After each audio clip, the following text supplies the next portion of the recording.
Hoy vamos a hablar de Colombia, por supuesto, porque saben que no lo olvido, que es muy importante y que nos da líneas de conexión hacia otros puntos de análisis geopolítico global. Así que vamos a darle la bienvenida a Stephen Bates. ¿Cómo está Colombia? Tú que recorres esas arterias difíciles, complicadas de Colombia, la real Colombia, ¿cómo está? No es fácil, no es fácil. Hay una situación que creo que en Colombia y bueno, muchos países se dieron cuenta que sucedió durante y después de elecciones, que fue la de Jesús Montano. No sé si quizás tú lo hubieras escuchado, supiste lo que pasó con él. Él era un líder indígena del Cauca y estaba denunciando mucho el tema de confrontamientos entre la guerrilla, entre las FARC y amenazas de las FARC para que votaran por cierto candidato presidencial. Ujú.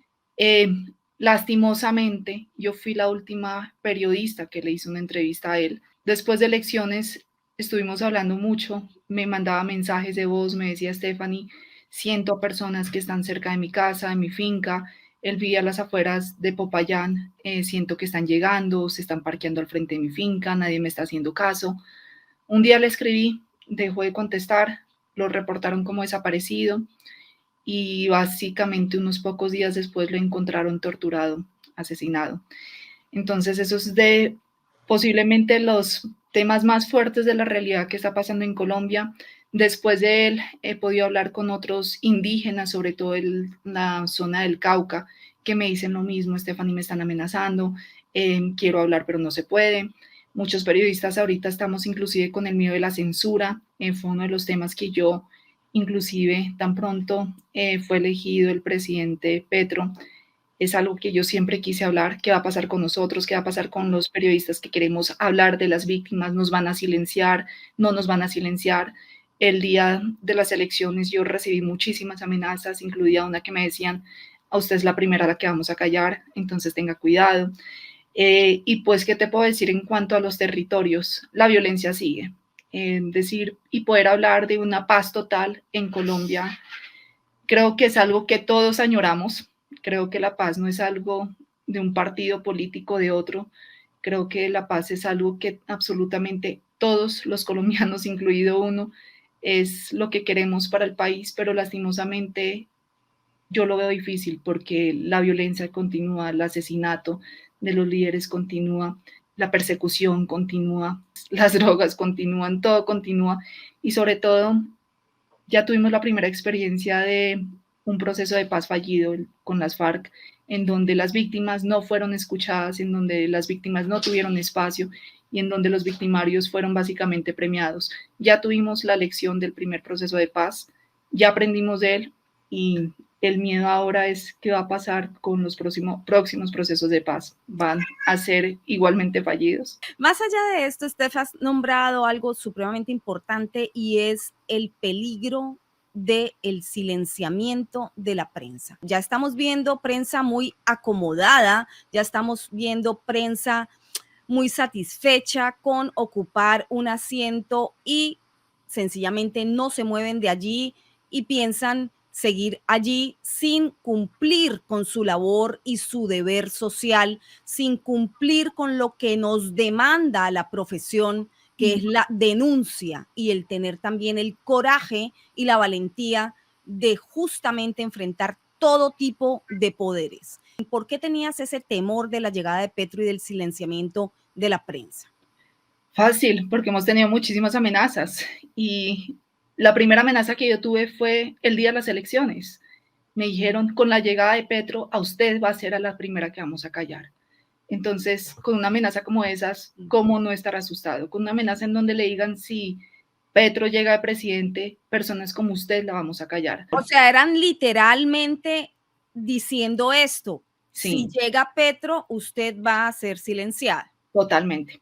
Porque la pregunta también aquí sería, pero es que las amenazas también no te llegaban con otro tipo de gobiernos, gobiernos que muchas personas insisten en que eran de derecha, por ejemplo, como el de Santos, pero es irrisorio porque por supuesto que de derecha no tenía nada, no te llegaban con otro tipo de gobiernos, de Claro Duque, que de Santos. sí, claro que sí.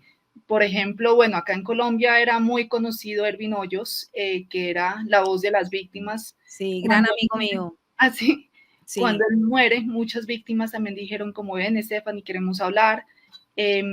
Y recibí muchas amenazas también directas diciendo la vamos a mandar a descansar con Ervin. Usted se metió de zapa, ¿usted qué está haciendo? Pero pues uno ya se acostumbra, suena ilógico decirlo, pero uno se acostumbra. A la final uno dice perro que ladra no muerde, pero pues igual hay que tener cuidado. Pero sí son temas que a uno lo ponen a pensar y digo, ¿y será que vale la pena arriesgarme de la manera que lo estoy haciendo? ¿Qué estoy ganando? Soy periodista independiente, no estoy ganando nada por esto, lo que estoy haciendo, al contrario, me estoy poniendo básicamente un signo acá de dispárenme. Entonces sí hay que tener cuidado con lo que uno dice, hay que tener cuidado con cualquier palabra que uno menciona, saberlo decir ante todo, estar seguro de lo que uno pueda decir. Y con el tema de las víctimas, pues continuar, pero sí existe el temor. Sí, claro, es normal. Yo también lo sufrí durante toda esa época que te comento, que cubría exactamente las mismas temáticas tuyas y llegaban amenazas por todo lado. Y uno realmente sigue adelante en el día a día porque la noticia lo supera, la realidad te supera. El interés por mostrarle a la gente la realidad de lo que está ocurriendo y que no sigan siendo ocultadas esas historias, pues lo supera uno y uno continúa. Cuando uno lleva el periodismo en vena, ¿no? Como se diría. Pero obviamente, no obstante, hay que tener las precauciones pues debidas. Uno pierde esa medida, uno pierde esa distancia porque está metido en el día a día. La problemática aquí, diría yo, y la denuncia principal que estás haciendo, leyendo entre líneas, es que quien denuncia la impunidad, quien visibiliza a las verdaderas víctimas, quien realmente quiere construir paz, visibilizando a las víctimas y denunciando a los bandidos, son justamente las personas que quieren callar. Yo creería que sí. ¿Cuál es el problema en Colombia con el tema de las víctimas? Los temas políticos. Entonces, si uno habla de las víctimas de las FARC, los otros de otro partido político lo están atacando a uno. Y yo siempre he dicho, las víctimas no deben tener partido político, las víctimas están de todo lado, están víctimas, hay de paramilitares, no podemos tampoco decir que no existió porque sí existieron, hay falsos positivos, sí existieron, hay víctimas de las FARC, sí existieron, muchísimas, pero también hay temas muy delicados. Algo que me gustaría contarte que estoy empezando a investigar es lo que yo podría llamar los falsos positivos también de la unidad de víctimas. La unidad de víctimas ha existido por varias décadas en Colombia y se han venido aprovechando de muchas personas inocentes que han llegado a ellos con la esperanza de denunciar su caso. Tengo un caso de una mujer en el Chocó, fue víctima de un abuso sexual muy degradante, muy fuerte con su hija mientras la estaban amenazando con un arma en la cabeza. Bencos Biojó, el que hoy en día es de Partido Comunes, ella denunció, le asesinaron a su esposo, le violaron a su hija, la violaron a ella, le asesinaron un hijo, pero pues la mujer era una mujer, o es una mujer que no sabe leer, analfabeta podría decirse. Llegó a la unidad de víctimas, denunció el caso, les tomaron todo el caso, ella juró y estuvo totalmente segura que su caso lo estaba denunciando en contra de quienes perpetraron ese crimen, en contra de las FARC. Unos años después, sus hijos decidieron sacar una copia de ese informe o de esa versión que ella dio. Y para sorpresa de ella y de su familia, el informe no estaba hacia las FARC, sino los culpables eran los paramilitares.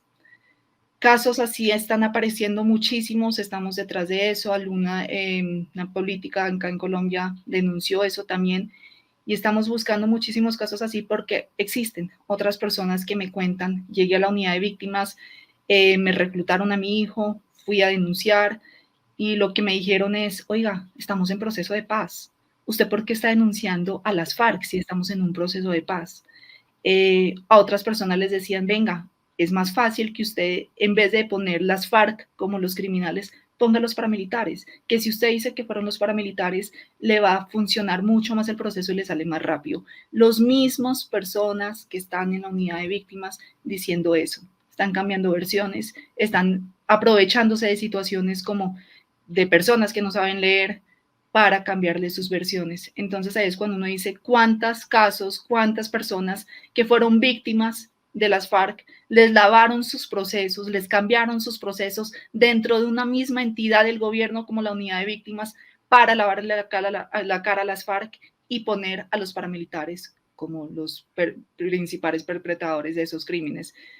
Con eso nos damos cuenta, yo, ojo, no estoy diciendo, no estoy del lado de ningún grupo criminal, para nada, para mí todos son criminales, tanto los paramilitares como las FARC, las AUC, los ELN, para mí todos son criminales y todos tienen que tener el mismo castigo, pero no me parece correcto que estén cambiando las versiones para favorecer a un grupo y básicamente ensuciar a otro, y con eso podemos ver básicamente los resultados de muchos informes en donde dicen que los paramilitares fueron los principales asesinos en Colombia. No Claro. estoy de acuerdo con los paramilitares para nada, pero no estoy de acuerdo con que utilicen las versiones de las personas para favorecer a un grupo en específico. Tergiversarlas, es que eso es tergiversar la realidad, y víctima es víctima y criminal es criminal. No importa de qué partido sea, ni de qué tendencia política, ni de qué tendencia ideológica. La verdad es la verdad y nos corresponde como periodistas denunciarla, no importa de dónde venga, porque los criminales están para ser reducidos, para ser controlados, para que paguen por sus delitos, no para que sean condonados y después sean senadores.